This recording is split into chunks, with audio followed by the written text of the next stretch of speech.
Okay, so discuss ko lang na mabilisan tong infinite geometric series. So, ang pinagkaiba nito sa geometric series is mag-a-add na tayo ng geometric sequence kapag infinite. So, paano ba natin malalaman na ang isang sequence is infinite? So, na-discuss ko na yon kapag may nakita kayong tatlong dots. So, yung tatlong dots na yon, ang tawag natin doon is ellipsis or nag-i-indicates ng infinity.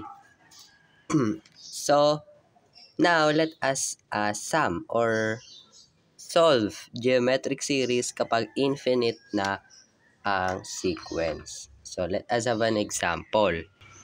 So, I have here 1 plus 1 half plus 1 fourth plus 1 eighth plus 1 over 16.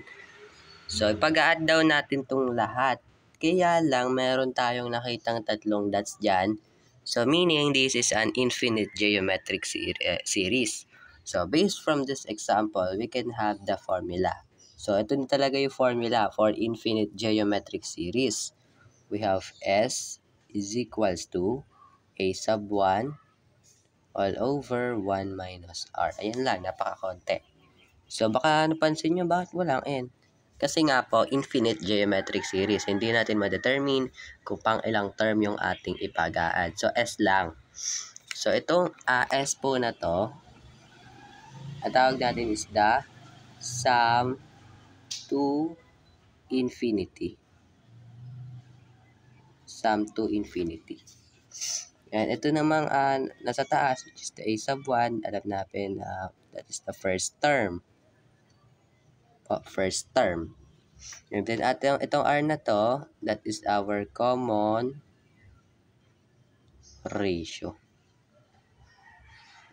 So, yun po yung parts ng formula for infinite geometric series. S stands for sum to infinity. And then R is the common ratio. And then the A sub 1, that is our first term. So, now let us solve this given geometric sequence. Okay, so first, let us write our given. So, our given A sub 1 is the first term, which is yung unang number, which is 1. And then our common ratio is, let us na divide.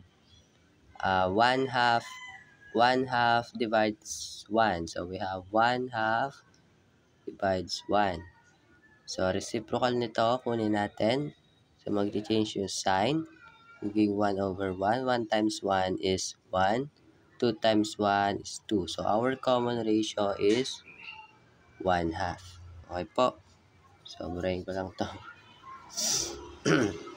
So, now, let us write the formula. We have S is equals to A sub 1 all over 1 minus R.